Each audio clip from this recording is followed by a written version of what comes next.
Cette année, 27 textes, c'est ça, ont été reçus par le jury, 27 textes correspondant à 24 auteurs, ce qui fait quand même une participation importante, avec des choix de sélection qui sont parfois difficiles.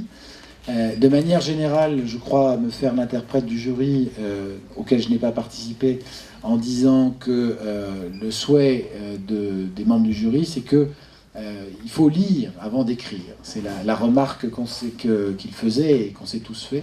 Je pense que la création littéraire, elle doit être à la portée de tous, mais c'est vrai que les écrits s'enrichissent au contact des autres auteurs et des lectures, et ça se sent souvent quand on a affaire effectivement à des auteurs qui ont lu, qui pèsent, qui ont l'art des mots, l'art de la chute, et l'art du dénouement, et de conduire une intrigue jusqu'à son terme. J'ai le plaisir de vous annoncer que le prix Henri Thomas est décerné cette année, en 2014, donc pour sa 20e édition, à Madame Fabienne Nosse, pour la nouvelle numéro 16, intitulée « L'autostoppeur ». Est-ce que Madame Nosse est là?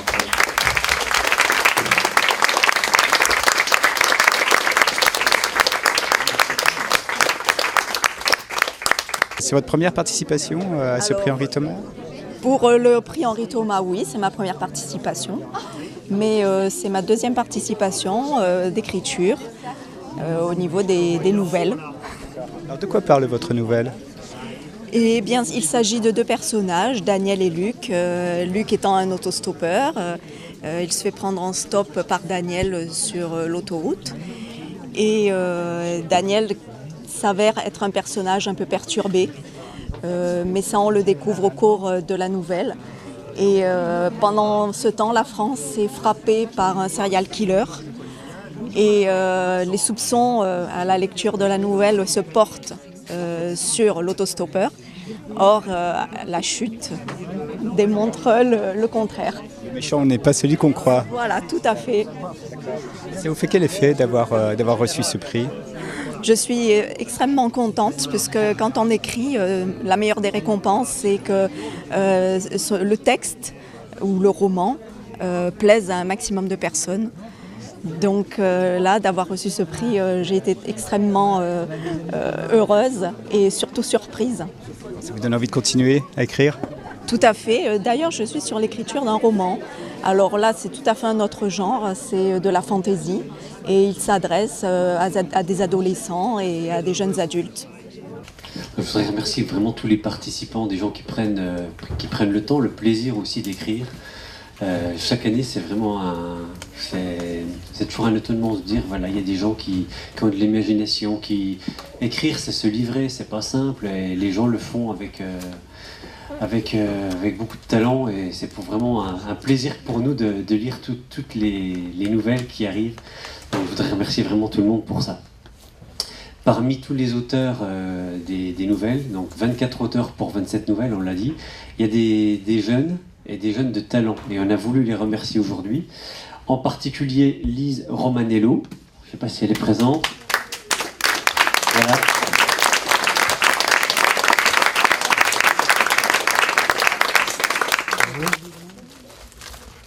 Oui, c'est vous qui avez... Oui. Ah bah, désolé, je n'étais pas là.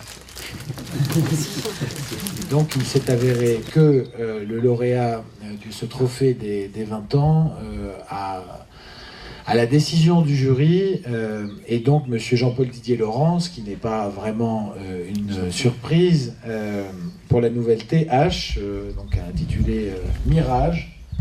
Et donc je précise que ce prix a été attribué à l'unanimité. Voilà. J'ai commencé avec la découverte du prix Henri Thomas. Il y a longtemps que j'avais envie d'écrire, mais je ne voyais pas vraiment dans quel but et pour qui. Et en découvrant l'existence de concours de nouvelles, je me suis dit que c'était le moment idéal et une belle expérience à vivre en tant qu'auteur, parce qu'on est lu anonymement et par des gens qui ne vous connaissent pas du tout, donc. Et c'est l'occasion rêvée pour être jugé vraiment que sur ses écrits et uniquement sur ses écrits. C'est le prix Henri Thomas de Saint-Dié-des-Vosges. Tout à fait, le prix de Saint-Dié-des-Vosges. Et donc ma première nouvelle remonte à cette année-là, en 97, où j'ai eu la chance de le remporter, ce qui a fait que j'étais très motivé pour poursuivre cette expérience d'écriture, et je n'ai jamais arrêté depuis. Quelle est votre actualité actuellement, Jean-Paul ? Alors, mon actualité s'est fortement accélérée depuis 2 ans, même depuis 2010 on va dire. 2010, la première année où j'ai remporté le prix Hemingway à Nîmes, qui m'a ouvert de nouvelles perspectives et surtout qui m'a fait rencontrer Marion Mazoric et la maison d'édition du Diable Vauvert, qui m'a poussé à écrire un peu plus que de simples nouvelles. Et j'avais un roman en tête depuis très longtemps et j'ai profité d'une résidence d'auteur dans le sud pour le coucher sur le papier. Et donc ce roman, Le liseur du 16h27, vient de sortir au mois de mai. Et depuis, je vis un rêve éveillé. C'est fantastique tout ce qui arrive. Il y a 24 pays qui ont acheté les droits pour le publier à l'étranger. Et puis c'est une succession de bonnes nouvelles, en plus de retours de lecteurs qui sont toujours passionnants et je suis toujours très ému de voir à quel point le livre comment il est reçu par les lecteurs favorablement, et je suis toujours très touché de l'effet qu'il peut procurer, alors qu'au départ, quand on écrit, on n'imagine absolument pas tout ce qui peut arriver. Vous serez présent au Festival international de géographie 2014. Tout à fait, oui. Le FIG, je serai au FIG de Saint-Dié en tant que local, mais aussi pour le roman, bien sûr. Et puis ça sera un grand plaisir de retrouver Saint-Dié à cette occasion.